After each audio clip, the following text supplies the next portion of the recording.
Vamos a seguir avanzando y vamos a dibujar al tercer observador. Tercer observador, hasta acá, todo muy bien, porque tenemos experiencias que son lineales.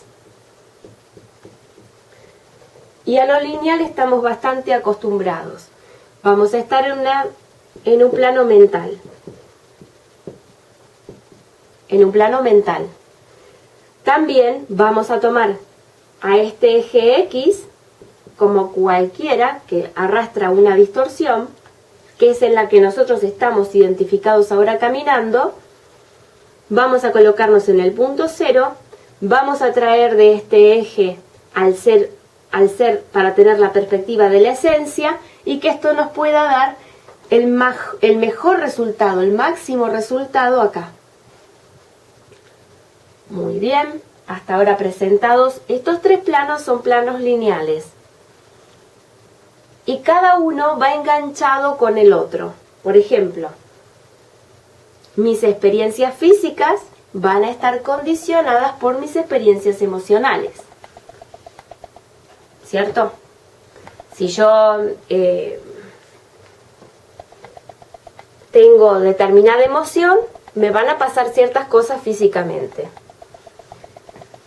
Ahora, esas emociones están determinadas y condicionadas, lo que le da el mínimo y el máximo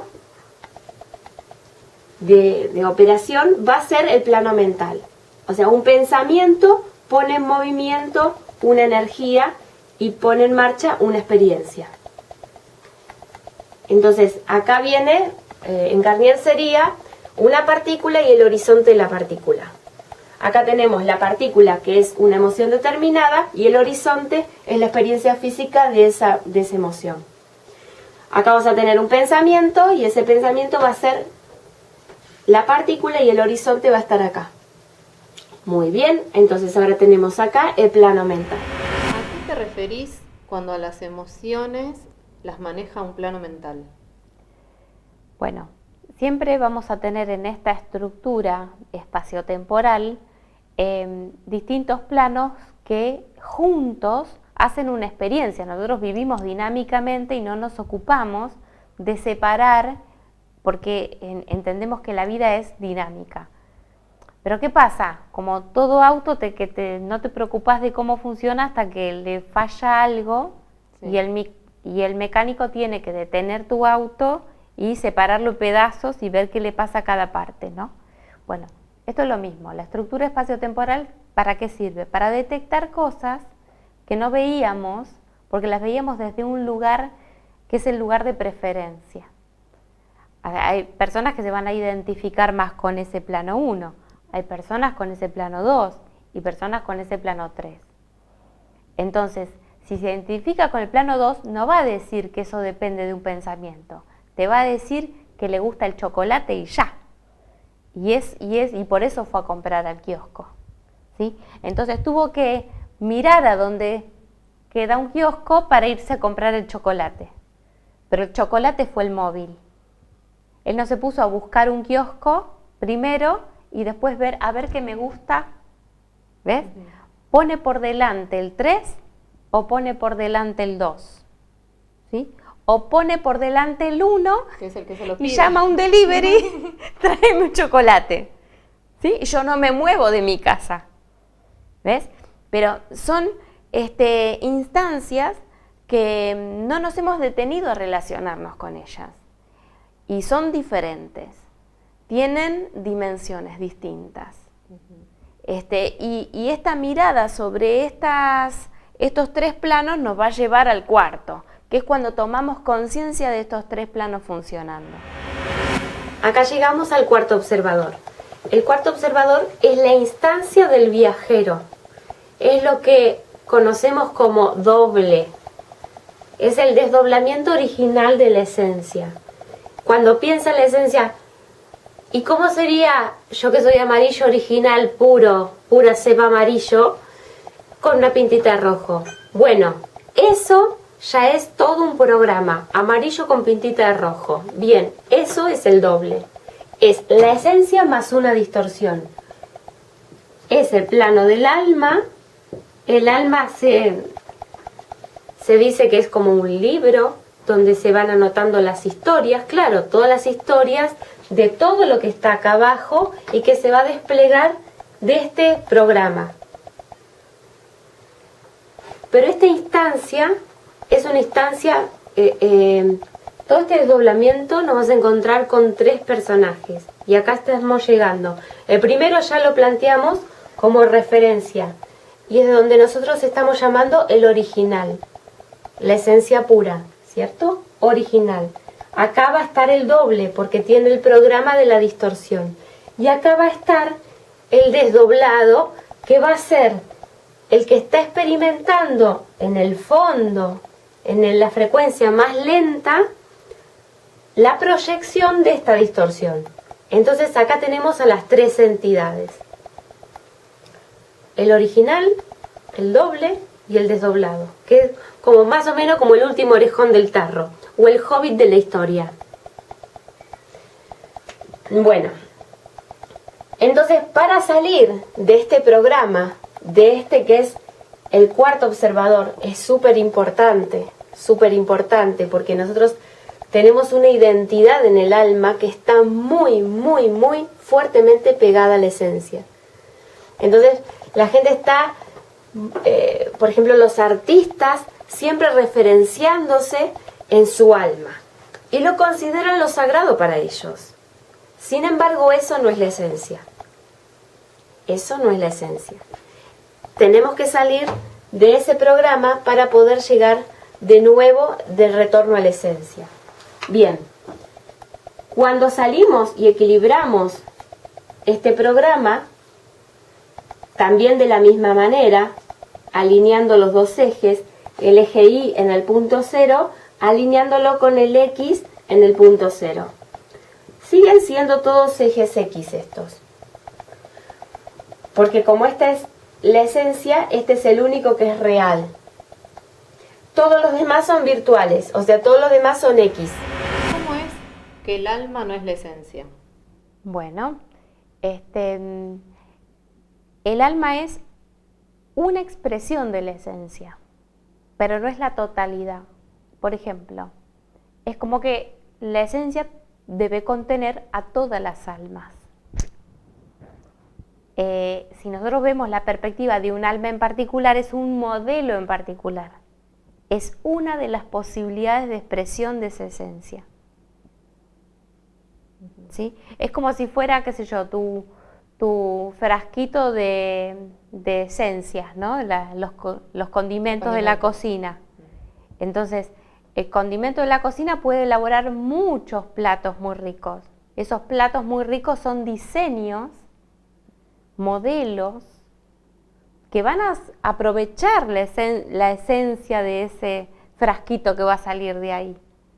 ¿Sí? Pero le van a agregar un montón de elementos que se van a enriquecer con esa esencia, los va a elaborar de una manera determinada, un modelo. ¿Sí? Entonces el alma sería como todo ese programa que va a articular muchísimos elementos y por supuesto le va a dar ese toque de la esencia. ¿Sí? Pero están unidos. O sea, esa esencia va a enriquecer a muchos modelos diferentes de platos de comida. Platos de comida, claro. Bueno, ese modelo sería, yo digo plato de comida para poder sacarte y verlo desde afuera, ¿sí? Ahora ponete de adentro, el alma va a tener a esa esencia que le da el sabor exquisito, ¿sí? Porque la esencia es eso que le va a dar ese sabor especial, que va indiscutible. Que va a generar un vínculo súper íntimo, ¿sí? Pues ese vínculo súper íntimo, que es tan íntimo que le da a toda la comida un sabor especial, o sea, venga el elemento de donde venga. Es como que lo va a unar, ¿sí? Entonces, el punto es que este proceso de apropiación de parte del alma, de la esencia, si lo tenemos ahí, ¿qué va a pasar? Que a otras almas las vas a considerar o insulsas o demasiado condimentadas. Sí. ¿Ves? Claro. porque van a tener otro tipo de paladar. Entonces, hay almas diferentes a la propia porque hay diseños diferentes al propio, hay estructuras diferentes a la propia. Entonces, el vínculo con la esencia nos hace comprender que va a haber otros receptores que están influenciados por una proyección diferente a la nuestra. Cuando salimos de este plano, nos encontramos en el quinto observador. ¿Quién va a ser este quinto observador? Si ya salimos, nosotros hemos salido del programa del alma. ¿Quién va a ser este quinto observador? No sé qué nombre ponerle. Es como las distorsiones o simplemente le llamamos quinto observador. Pero es ese estado de la esencia inquieto por irse a descubrir todo cómo sería no ser ella misma. Entonces ese va a ser el quinto de la línea del pasado. El quinto de la línea del futuro es el que ya experimentó todo eso y va a retornar toda esa información a esta esencia, que es la primera que se hizo la pregunta. Le va a devolver todas las preguntas que tiene se les va a devolver. Ese es este quinto observador. O sea, es el quinto observador del plano de las distorsiones. Esto sería el observador que me equilibra las distorsiones. Eso es lo que hace que mi esencia esté serena. Serena, autoaceptada. Lleva a casa todo lo que descubrió. Y ese hace el balance para que la esencia esté en serenidad. Pero en este plano, cuando estamos referenciándonos acá en la esencia, ya va a ser un plano mucho más sutil, mucho más, muy diferente, porque es multidimensional. Acuérdense que la esencia tiene múltiples posibilidades de distorsión. O sea que va a haber tantos viajeros, tantas almas, o como le llamaría a la gente, vidas pasadas o vidas paralelas, para una esencia que va a estar viendo o haciéndose preguntas. Este es el que le lleva las respuestas a la esencia. Y este es la esencia haciéndose las preguntas. Entonces acá nos ponemos en el doble cero y tenemos la serenidad de la esencia. Bueno, acá encontré una dicotomía, porque en el plano 5, que es un aspecto multidimensional, hablas de que la esencia está inquieta por ir a buscar ser quien no es, pero a la misma vez decís que está serena, autoaceptada. ¿Cómo se da eso? Bueno, ese plano, que lo llamé en ese momento distorsiones, es este fenómeno de agregar movimiento a lo que está fijo. Entonces, al agregar, ser el componente que le agrega el movimiento, desde la perspectiva de lo fijo, es una distorsión. Entonces, siempre que hablemos desde una distorsión, tiene que ver con algo que me mueve las cosas del lugar.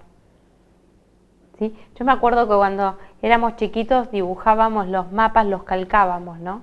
Y si te movía la hoja de calcar, después te quedaba con mucha distorsión el mapa final, ¿no? Pues es algo que se te mueve y te genera una diferencia. Como que lo que tiene que pasar no es lo que está pasando.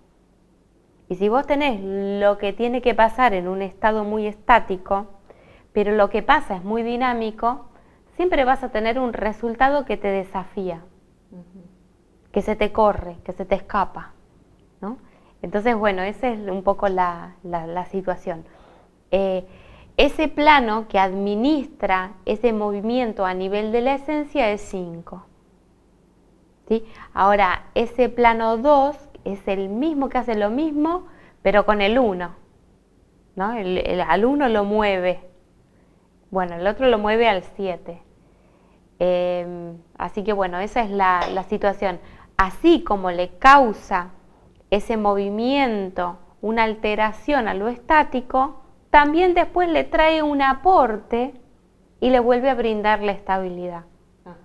Es como decíamos, si la casa está fija y yo soy el habitante de la casa y me puedo ir a mover, sí, está bien, me puedo ir de la casa, pero después resulta que le traigo algo que a la casa le conviene que le traiga, ¿no? Le traigo un sillón nuevo, por ejemplo. Bueno, ya la casa se queda otra vez serena. Ya, bueno, ya tengo, no solamente, o sea, que ese elemento que se movía y le perturbó lo estático, pero en definitiva después terminó añadiéndole algo nuevo. ¿Sí? Entonces, de la misma manera que resulta inquietante para algo fijo que algo se mueva, el resultado de ese movimiento termina dándole una mayor estabilidad a esa casa o a esa cosa que está fija, ¿no? Se enriquece. Se enriquece, ahí está.